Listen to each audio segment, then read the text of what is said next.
What is up, fight fans? Welcome to the MMA Plug presented to you by Mile High Sports. I'm your host, Jordan Kurtz. You can give me a follow along online at Comments from the Peanut Gallery. Real quick, first and foremost, I want to give a shout out here to the Mile High Sports crew. They are doing tremendous things on the content front with coverage all across the board. We have no shortage of things out there with the college basketball world, the NBA, the NHL, and then naturally, it's championship week in the NFL. You have two storied matchups in both the AFC and the NFC. You have the Bills taking on the Chiefs, that storied back and forth rivalry of Josh Allen and Patrick Mahomes. Does Josh Allen finally get over the hill and get the Bills back to a Super Bowl for the first time in 30 plus years or something like that? Early 90s. And I'm not a mathematician over here. Where's Josh Friend for your geometry when you need it? But on the NFC side, you have a divisional rival matchup with the NFC East and the Commanders. Complete turnaround for that franchise, by the way, for any of you guys who have been following that. New ownership, new players, new everything, and they're on the verge of a Super Bowl berth if they beat division rival Philadelphia Eagles.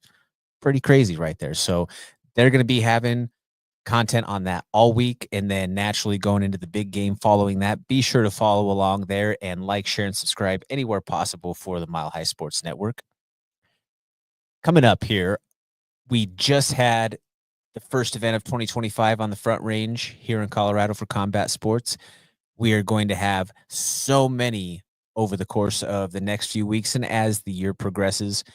Just want to give a quick mention to this message that we try to stress each and every week. And for those who the first time here, hopefully this hits you. For those who have heard this every week, sorry for the repetition, but it is a message that is worth hearing each time. If you have the opportunity to buy tickets from the athletes themselves, please do so.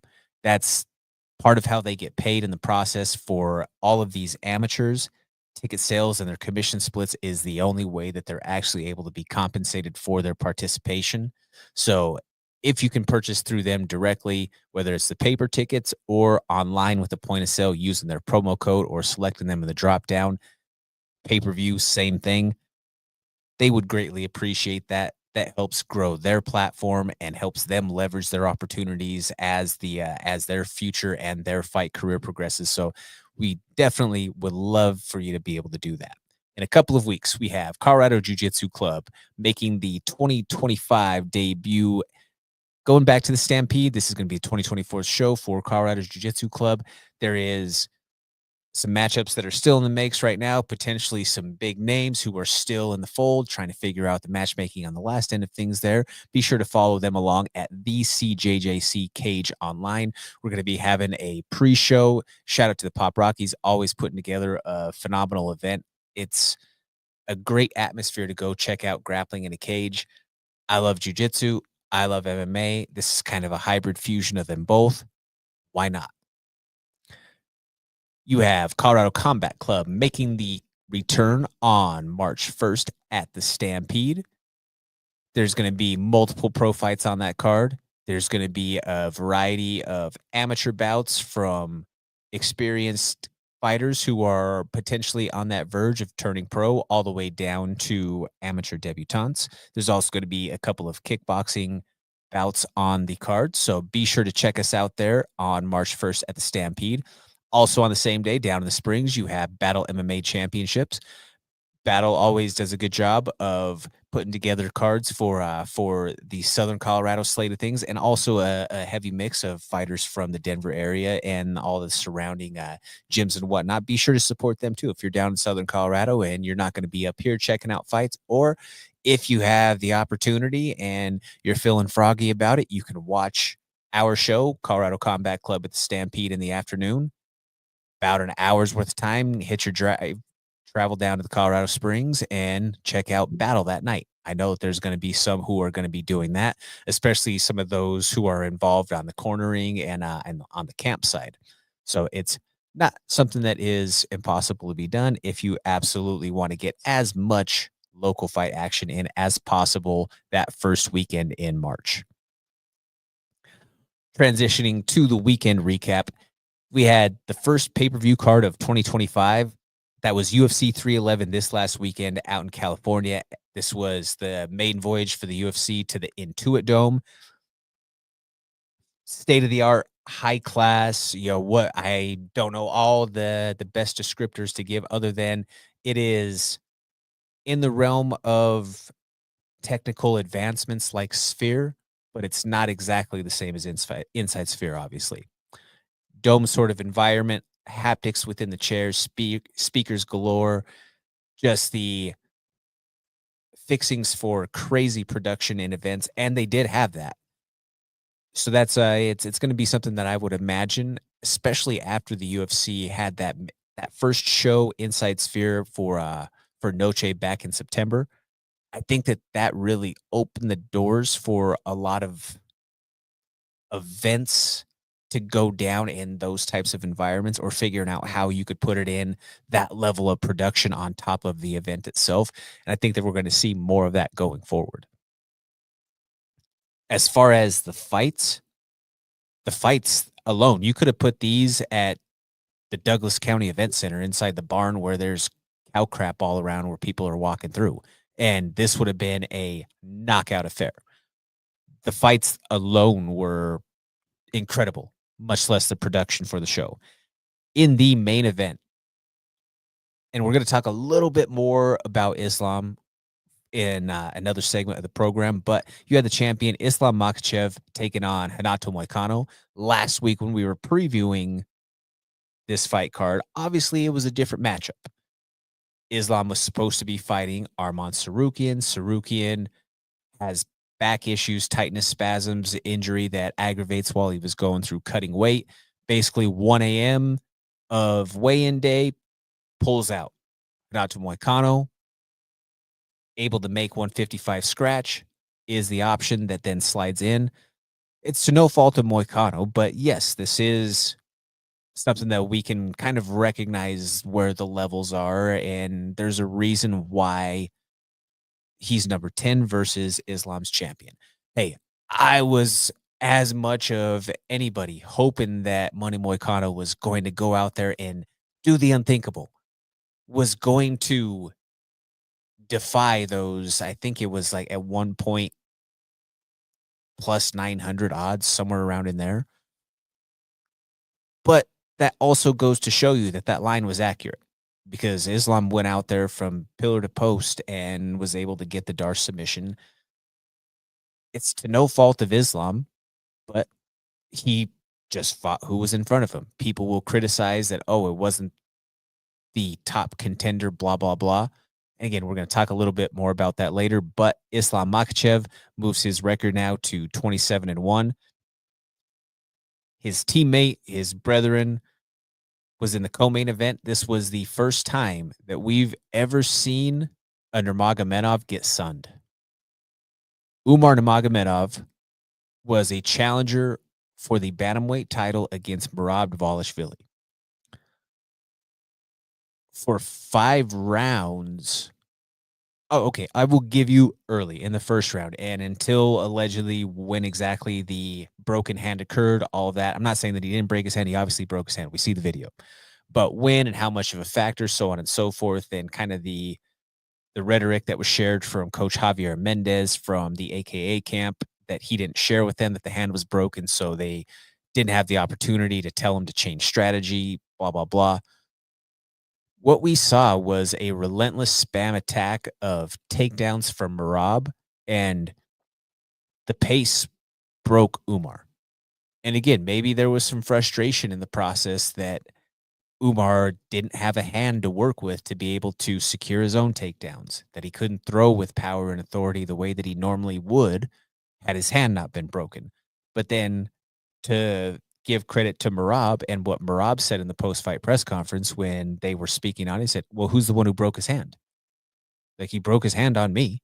So what are we talking about? This is a fight. Like, are we going to act like injuries don't happen in the course of combat sports? We're going to act like injuries aren't a part of this game? That's foolish to think that you should not give me my recognition and give him the excuse, which I agree. We've seen crazy performances of the past with guys who have injuries that are able to prevail, and some of them, hey, they don't it doesn't end up going their way, but the gutsy, heart-filled performance that we get from it is something that echoes on for the eternity within the fight world, such as the Uriah Faber occurrence where he breaks both hands in a title fight, then goes out there and says, "Well, I got elbows anyway." So, says, "You know what? I'm gonna continue to fight. I still have the spirit. I still have it within me. I have other tools besides punches. Let's go see what we can figure it out." Not to let Umar off the hook, but I also believe that the way that Merab was kind of taunting him, well, not kind of, he was straight up taunting him and talking smack straight to his face through the process. Umar couldn't take him down. Merab is standing there, arms in the air, basically like laughing in his face. Again, all that we've ever seen from the Nurmagomedov slash, Islam, Islam in there, like a de facto brother with the Nurmagomedovs, going into last weekend, Habib, Islam, Umar, and Usman, who we're going to be talking about in the next segment, who fights for the Bellator title, they were a combined 91-1 going into last weekend.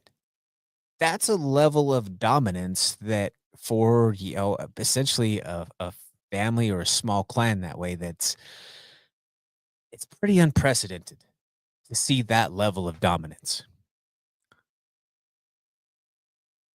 When we start talking about what we saw though last weekend, I mean, again, Marab he's a never ending machine. His nickname is so fitting.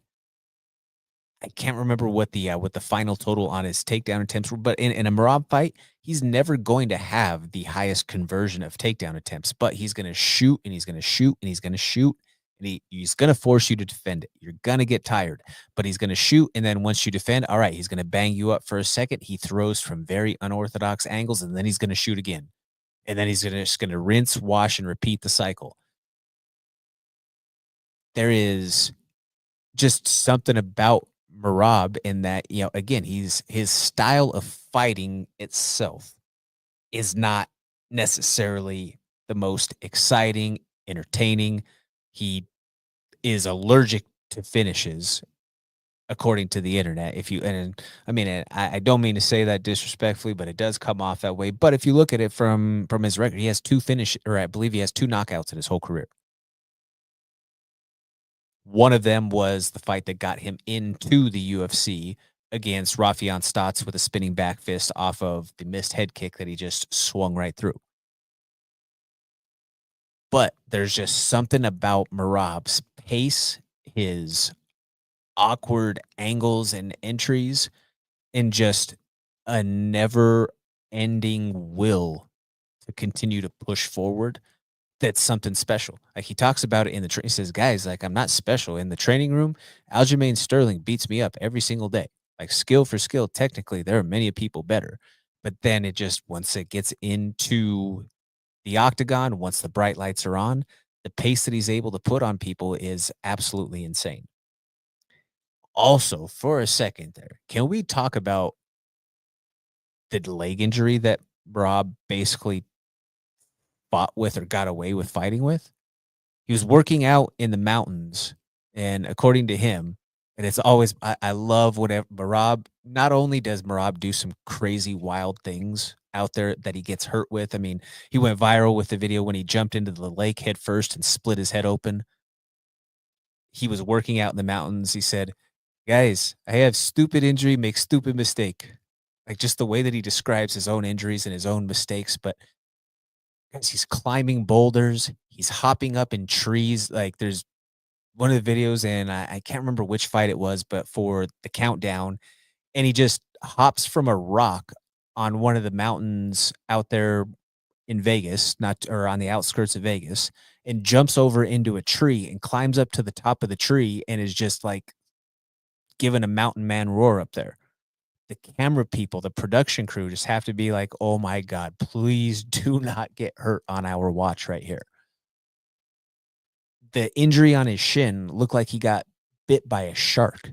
So what I'm gathering was that Marab was doing something, climbing rocks or around trees, whatever, and he skinned his shin really bad. So yes, by the look of, I say a shark, but if you've ever done box jumps and you've missed really bad and you eat the box on your shins, you know the type of gouge that that takes on you. So my guess is that Marab was probably trying to jump up a little bit of a rock ledge or was climbing, doing some things around some rocks. And to my knowledge, he hasn't shared exactly how it happened. He just said he was doing workouts in the mountains that he hadn't been doing for a few months. That's the last of the update of the knowledge that I had. So this is where my conjecture's coming from, is that Marab was probably jumping up on a rock, slipped, and then kissed the edge of that rock with his shins. That's what my guess is.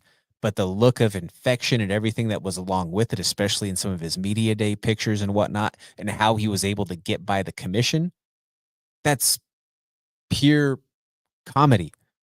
The commission official asked to see his legs. You know, they do their commission, making sure that, you know, you're good, blah, blah, blah. They're supposed to check you out.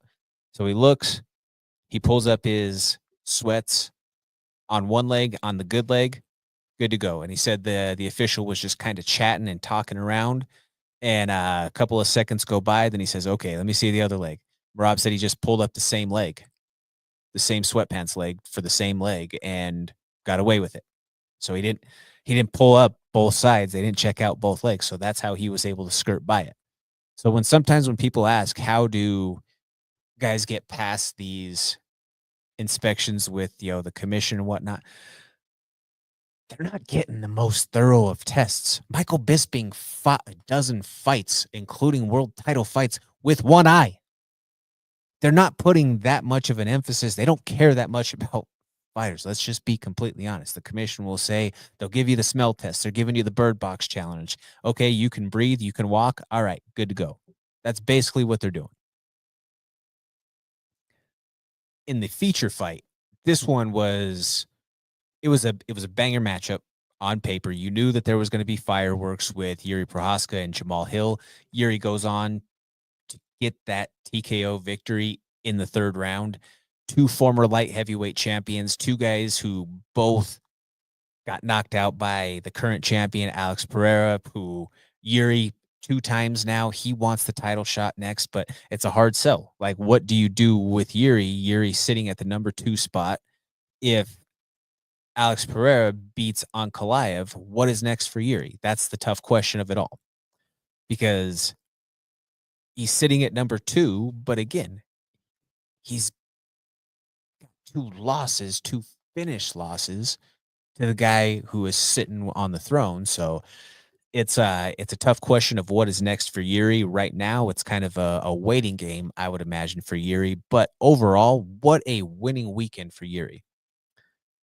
The woman who went viral for cutting her hair or doing her hair in Yuri style prior to going into her battle with cancer and with treatment, he flew her out, had her a part of his fight week activities, was up on stage, everything with her, and Yuri's traditional samurai ponytail, he shaved off to, in his words, be in solidarity with her. So just from a PR standpoint, all the way around, what a winning weekend for Yuri. And I also think that it's fair to recognize he showed a considerable amount of improvement within his actual tactical approach in the fight. The knock against Yuri all along has been he is so much of a gunslinger and relies so much on his head movement and his awkward angles that he leaves his hands down and he's susceptible to get clipped and caught.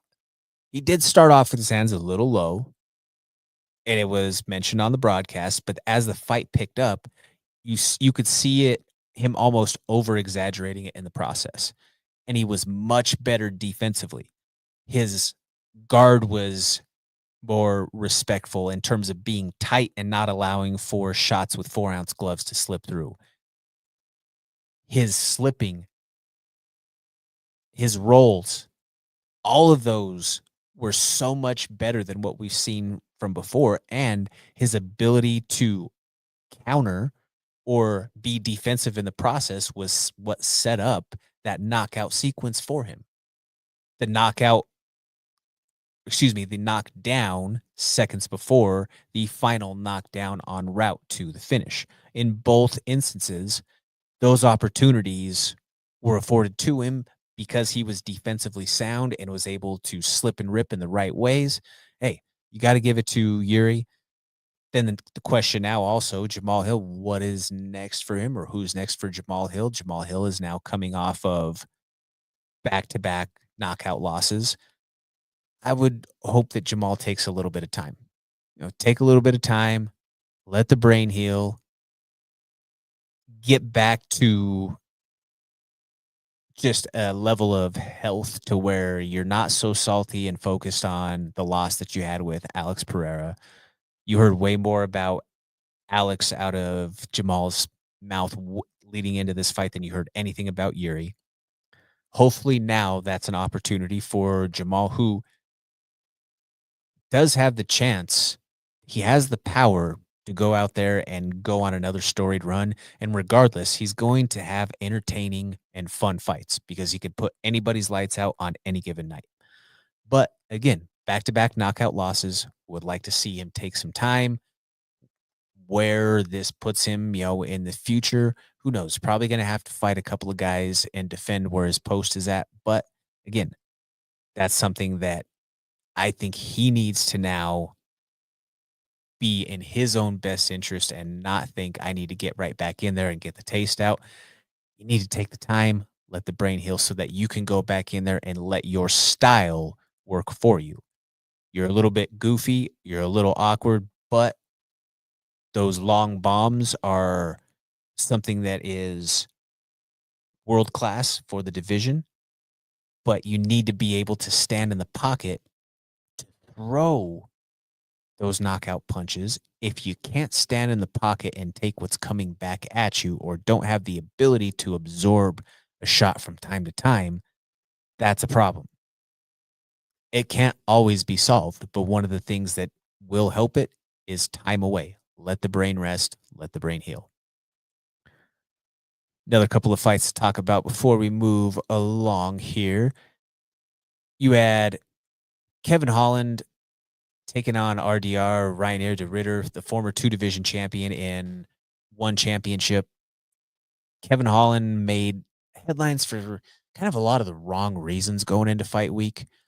This was in LA. Kevin's originally from California. So obviously, lots of media opportunities, dare I say, distractions potentially for him. He's had the beef with Rampage Jackson for, I don't know, ever since the MVP fight, whenever that was. I can't remember the exact timeline on that.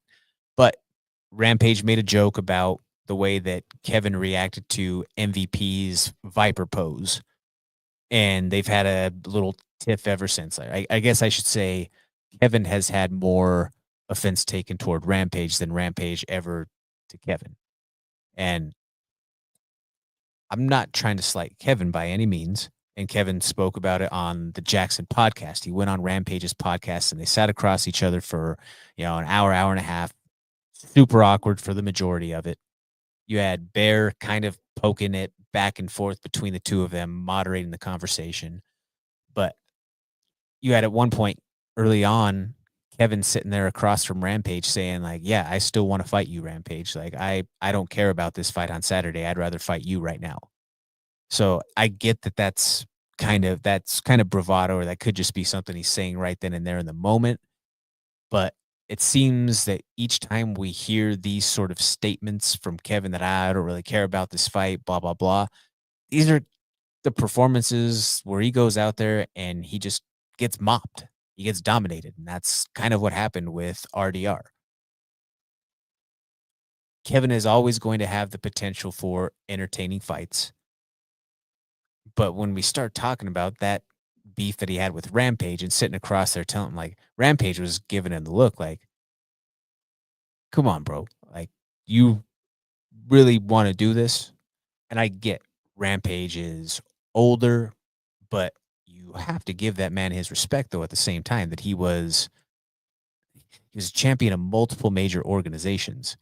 And he fights at a weight class that is 20 pounds heavier than any weight that you fought at, Kevin. That's a much larger human and who has some of his most viral moments being known for the way that he ragdolled and picked up and slammed other humans. Yes, I understand he's older, but it's not a good look. It's not a good look all the way around. Some are calling the main event on the prelims a fraud check, the matchup between Peyton Talbot and Raoni Barcelos. The matchup with Raoni Barcelos and Peyton right away, I knew that that's for those in the gambling world who follow the main or the regular sports. That's your trap game. That's a trap game right there. Because Howney is somebody who has been a litmus test for some of the top of the division for quite some time. Yes, he's long in the tooth now. You saw the gray hairs in the cage. Peyton in his mid-20s, though, it was just too much for him to chew. It was too big of a bite for him to be able to chew, and he showed flashes. You know, he had some moments in the fight, but his ground game defensively from his back on the canvas, not good. I think he was exposed in a lot of ways there that he just, you know, the memes were fitting. The Islam, you want your kid to become champion, send to Dagestan for 2 years. Like that was kind of fitting.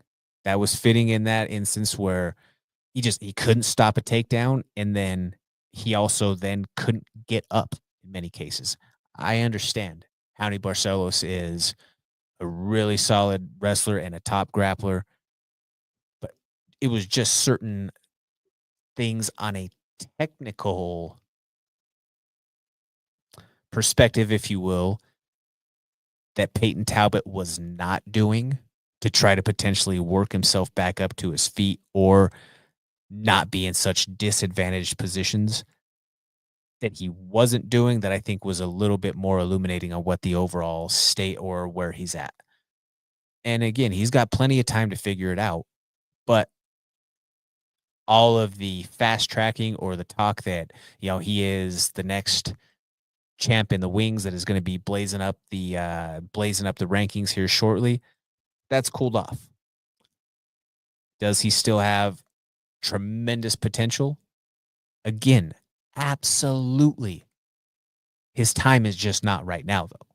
Recognize him for where he's at in his growth path and his trajectory in his mid-20s, and let's adjust our expectations accordingly. Azmat Bakoyev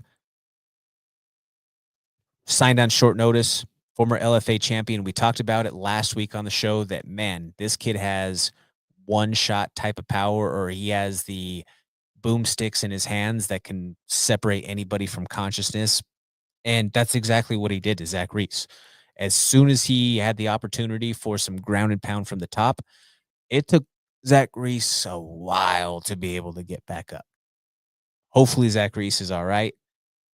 That's a couple of tough knockouts that he's had. He had a couple of big wins too, but he had a couple of tough knockout losses within basically 13, 14 months span of each other. These guys jumping back in very quickly. Grant Dawson taking on Diego Fajeda. Grant Dawson does what Grant Dawson does. That kid is a tremendous fighter. On the prelims, though, I think that this one maybe caught a little bit more attention because of the fireworks that happened outside of the cage than actually what happened inside.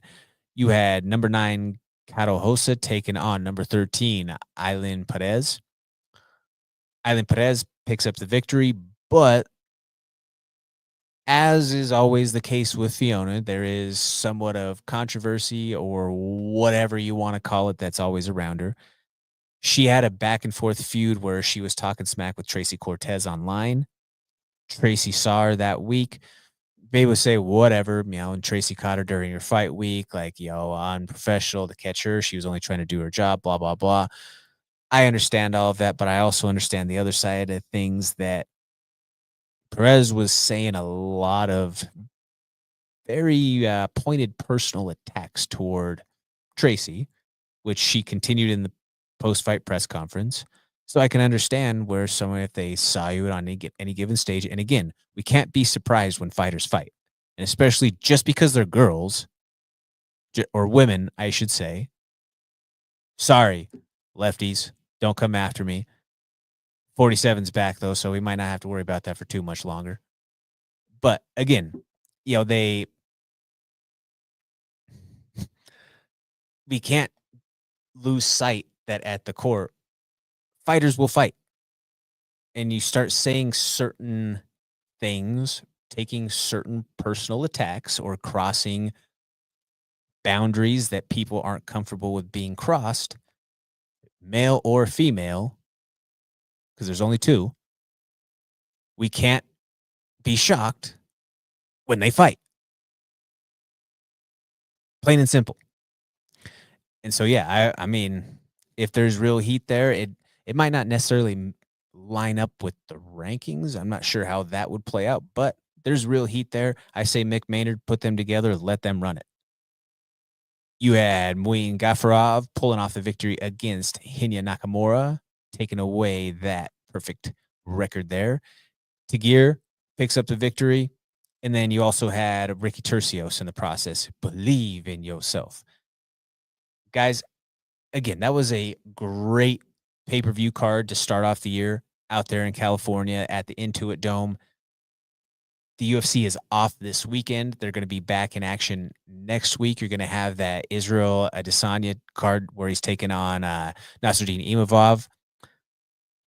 I think that there's going to be a lot of good matchups that we'll talk about next week for that card. Don't want to go too far into that one just because of the potential for things to happen, as we saw last week. Couple of fights, unfortunately, Beneil Dariush ended up out in the cold without a fight, but still got paid show money and win money. So salute to the UFC for taking care of him in lieu of him not being able to fight this weekend. What we are going to talk about, though, is the cluster that, or let's just call this, as in terms of headlines, Danny, they are the gift that keeps on giving. Like they're kind of what, I'm sure like certain people in office or policy or whatever, when the writers for comedy shows or all of that, like, yes, just please put whatever out there. That just keeps on giving. We don't have to work for material because you're giving it to us. And that's exactly what the PFL does again this weekend. This is such and I wish that I could be unedited for this point, but this is such a cluster F of an event. It's the PFL Road to Dubai Championship Series, but there's a Bellator title on the line, a title for an organization that's announced it's no longer going to be an active promotion. So I guess the question that many out there are asking is, what is the point of the title fight other than the chance for PFL to try to juice some views and money off the Nurmagomedov name before Usman goes and jumps ship to the UFC? Pretty valid question. It's been nothing but a dumpster fire of things ever since the merger for the PFL tour has happened. Just to highlight a couple of the fights and names from that Bellator organization are going to be on this card. That's going to be the main and the co-main. All names that you'll recognize overall, or I should say in most cases. You have champion Usman Nurmagomedov, 18-0 lightweight division for Bellator, is going to be defending against the 13-1 Irishman Paul Hughes. You have a co-main event matchup, former champion and Vadim Nemkov taking on Tim Johnson. I mean, what are we doing here with the Tim Johnson matchup? What are we doing, guys? Like, Nemkov is a certified killer in his prime. All due respect to Tim Johnson, because he's fought a lot of really tough guys, but he's basically been the whipping boy for the heavyweight division in Bellator over the last couple of years of their operations. Hey, they need somebody to go in there and fight Fyodor. Okay, boom, cool. They need someone to go fight Nemkov. All right, boom, throw him in there. They need someone as a filler in the heavyweight Grand Prix. Cool. Throw in Tim Johnson. I'm sure that he'll appreciate a weekend off of driving the rig or whatever he's out there doing. Like, come on, guys, what are we doing here? That is why the status of their operations or their organization is what it is. I guess make of that what you will. I think that there is a fighter though on the undercard who is really worth keeping your eyes on. It's Mursal Akhmov. They call him Mirko. He's fought for the LFA a couple of times, had a couple of viral knockouts for them. Shout out to ECB Sports Management. They take care of him, get him all over here on the state side. When he's over here in the States, does a lot of training at Killcliff down in South Florida. But again, a young, talented kid who's hungry to go out there and to continue to make a name for himself, has had viral highlight reel knockouts in his last couple performances, including a karate combat performance in the mix. So this kid wants to strike. He throws big bombs. He's an exciting fighter. Keep an eye on him. Moving along here, we're going to talk about another subject, a little bit more long form before we hit 3 rounds to close out the program for the day. Guys, Islam Makhachev's run is insane. And I think we really need to recognize and respect the greatness that we're witnessing. Skill for skill, he's arguably the most talented fighter that we've ever seen. But unfortunately for him, he's now been twice robbed of the opportunity to defend his title against the top contender. It's not his fault that Charlie Olives got split open and an unprepared Alexander Volkanovski stepped in on less than 2 weeks' notice, which Islam heartbreakingly head kick knocked him out in dominant fashion. It's not his fault that Arman Sarukian pulled out just hours before weigh-ins, and by availability, the number 10 guy is who gets the nod. Yes, Moicano was on a tremendous streak, but he would have needed to fight the fight of his life, and Islam would have needed to have an off night for him to have a chance. He didn't, and Islam wasn't off. Islam secured the Darce, that short arm Darce that he just has to have such an insane squeeze with, and it was a wrap. Also, these aren't examples that were in title fights, but it's the same thing when Beneil Dariush a couple years ago pulled out and Bobby Green, fresh off the Grant Dawson, or about a year ago, right before he wins the title, Bobby Green steps up and Bobby got TKO'd in the first. RDA pulls out late. Dan Hooker steps in on short notice, only to be Kimura in the first round. In each case, Islam steps up and he doesn't just take someone on short notice. He doesn't just go and say, all right, well, we're going to mix it up and make this fight competitive.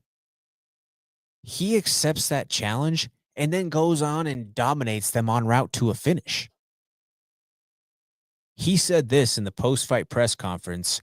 It's not his job to matchmake. It's his job to make 155 pounds and fight whoever they put in there against him. He believes that he is the absolute best in the world, and that means being able to put his toe on the line and accept any and all challengers who are able to make the weight and step in there against him.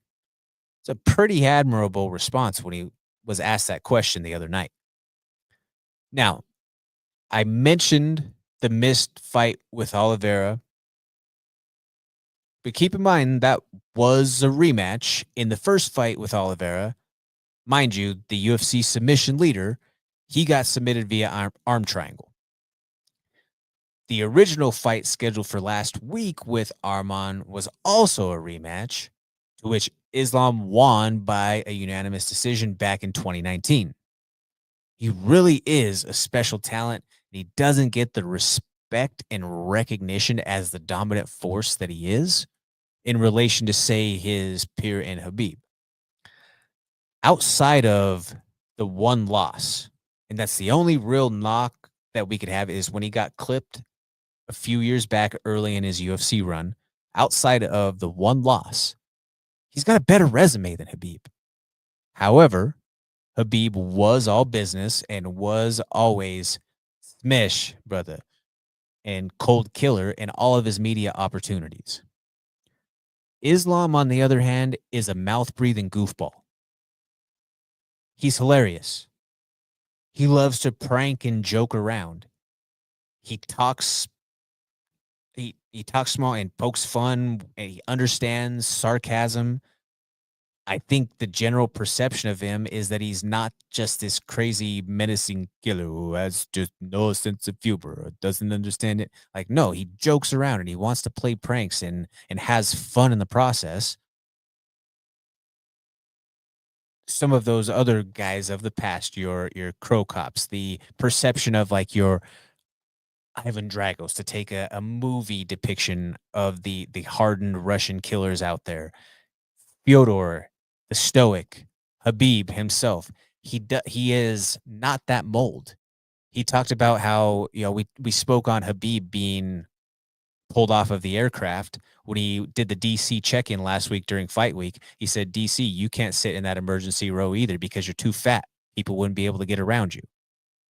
Like, him being able to joke or, understanding the humor and having that, just that part of his personality as opposed to what a lot of, again, what his peers are, doesn't mean that it's any better or different, but I think Islam's humor takes away from the potential perception of him being this just cold-blooded killer like the Hamzat smash them all or the Habib approach. If he handled himself more along those guys and put up this, this stoic front and talked the crazy trash. He does talk his like, I'll take anybody, brother. Who give them black belt? Who give them black belt? Like, he'll mix in his trash talk in that same way, but he's also so humorous. Or we've seen the pranks of him throwing people in the pools or the cold plunges and all of that. Like, again, his humor, I think, takes away from people recognizing how much of an absolute assassin that he is. And if he were to handle himself a little bit more like Habib in that way, then maybe he'd be perceived as the most devastating Russian killer since Stalin. Who knows? But again, Islam has the personality that I think it's allowed him to kind of transcend or break the mold. He is able to have these conversations in ways that I feel like we haven't been able to have with someone like Habib. Like, Habib has opened up more through time with humor and joking around, but he's still a lot more buttoned down with the business. Where again, Islam likes to have fun. What do you guys think? Do you think that Islam's personality takes away from the perceived dominant force that he actually is in the cage? Let us know online. You can hit me up on social media, Jordan Kurtz at Comments from the Peanut Gallery, or here at Mile High Sports. But to round us off for the week, we are gonna go 3 rounds. Got my man Danny Bailey behind the glass here. Gonna get us running through it. First round, what do we have? All right, Jordan, former UFC middleweight champion, the All-American Chris Weidman has officially retired from MMA. How will his legacy be remembered? That's still my boy. His old man will forever be in history, and every MMA post-fight interview compilation out there. That might be a deep cut for some of you new fans, but for those of you who don't know, his old man, after one of his fights where he lost the title, he goes out there and then drops that line, grabs the mic from Rogan and just saying, "That's still my boy." Chris Weidman's legacy is obviously so much more than that, but you gotta love that clip from his old man in the process, being in his corner there. The All-American Chris Weidman, he was someone who took the UFC by storm, gets in and runs the table all the way en route to a title shot, fights Anderson Silva, and there's obviously the history that's made when he was the first guy to knock out Anderson the way that he did. And then a little bit of crazy yin and yang. I don't want to call it karma because that's not the right way, and that implies some sort of deserving of it. But Anderson shatters his leg on Chris Weidman's shin. Chris Weidman then goes and has that same compound fracture injury toward the tail end of his career on Uriah Hall's leg. Chris Weidman, to me, he will always be remembered as a former champion. He will always be remembered as a guy who fought some of the tough, some of the biggest and the most menacing challengers that the division had to offer. Fought Rockhold when Rockhold was Rockhold. Obviously, that's title exchange. He fought Anderson each time. He fought guys like Yoel Romero when Yoel was the true soldier of God and just tearing through absolutely everybody in juggernaut fashion. Chris Weidman should always be remembered and respected for his body of work, that he was this champion, that he is that Hall of Fame guy. He is an entertaining personality, as we've seen through many of the years, through his times with the Longo Weidman crew, his times on UFC Unfiltered with Matt Serra and Jim Norton. He's brother-in-law with Stephen Wonderboy Thompson, so I'm sure that through the years we'll continue to see more and more of Chris Weidman. But I am very happy that Chris came to this decision after all of the surgeries that he's had, especially then after his last fight. He was still talking about potentially wanting to continue. I am very happy that he is able to now walk away. Hopefully, he stays away, and the opportunities that he has now as a broadcaster for the UFC in some of their pre and post shows, the weigh-in show, those sort of productions. I hope that those are enough for him to keep his beak wet, and then the work that he's doing back home in the gym, so that he doesn't have to think that he needs to get back in there and fight. He's proven all that he needs to prove. He's one of the greats of the middleweight division. Hopefully, this is his ride off into the sunset. Merab Dvalishvili has been on quite the tear in what many consider to be the UFC's toughest division at 135. What do you think of his current streak?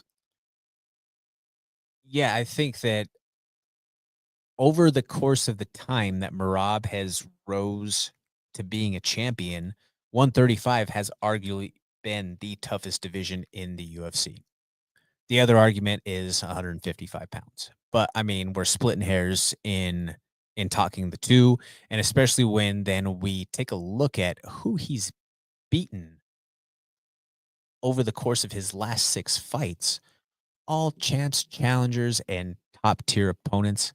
Let's just take a quick look see at who he's beaten. He just beat Umar Nurmagomedov of, as we've spoken of, the highly revered Nurmagomedov clan, was undefeated going into that fight. This was Merab's first title defense. Taunted and humiliated him on way to victory. Wins the belt against Sugar Sean O'Malley. Dominates him for 5 on the cards. Inside sphere, he was at one point in such a dominant position that he got warned by the referee for kissing O'Malley on the back. Fight before that, he beats Henry Cejudo, former 2-division champion, Olympic wrestling gold medalist. He picked him up, ran him across the cage, and basically sunned him in front of Mark Zuckerberg. Piotr Jan, former champion, sets single fight records in the grappling department for his takedowns, takedown attempts, all of that. An absolute machine. He had Jan at certain points of that fight with a 1,000-yard stare. Like, how the hell do I stop this guy's takedown? Fight before that, Jose Aldo, one of the all-time greats of the entire sport, regardless of weight class. And then, prior to that, Marlon Moraes. The Magic Man was a former challenger who lost in his UFC title fight opportunity to Henry Cejudo, but he was the king of World Series of Fighting before entering the UFC and going on his run there. Yeah, Merab is on a very historic run with a resume that should be respected for exactly what it is. Former UFC middleweight champions and rivals Israel Adesanya and Robert Whittaker have buried the hatchet and became friends. What are your thoughts? Honestly, I love seeing this. I love seeing that their kind of bitter rivalry and their back and forth that they were, that they had is something that is buried, and They can come to peace and sit there and record YouTube videos. They can train together. And, I think it's in large part, it's a lot of credit to Rob. And I'm not trying to take away from Izzy by any means. But in most cases, typically the saltier person in that situation is the person who lost, especially when you lose two times to a person. There, I could understand how there's some feelings there to where you might not ever be homies. You might not ever be in the training room together, bumping fists or recording YouTube content and all of that together. You might not ever come to that point. But I think it's credit to the maturity of Rob that he's able to do so. We've seen this from a couple of other former rivalries and those who fought each other who, now that they're retired or following their career, were able to make peace, bury the hatchet, and then became friends in the process. We saw that with Demetrius Mighty Mouse Johnson and Henry Cejudo. Some of the stuff that they did together and watching their content and talking, fighting, their gym videos and their vlogs, incredible. It's just two high level tacticians going back and forth, and you're getting just so much knowledge from any of those videos between two of the all-time greats. I love seeing it. Hopefully that continues a trend going forward with more. Do we ever see a day where Israel Adesanya and Alex Pereira are sitting there cutting a YouTube video together? I don't know. But crazier things have happened, folks. But just like that, we are all out of time. We want to thank you all so much for tuning in with us each and every week. Let us know what you think online. Hit us up on social media. Hit that like, share, and subscribe for everywhere possible with the Mile High Sports Network. Want to give a thank you to my man Danny behind the glass holding it down for me. You can give me a follow along at Comments from the Peanut Gallery. Smash that like, share, and subscribe button. I'm Jordan Kurtz. We will see you back next week on Tuesday at our regularly scheduled time frame. We appreciate you for rocking with us this day. Thank you.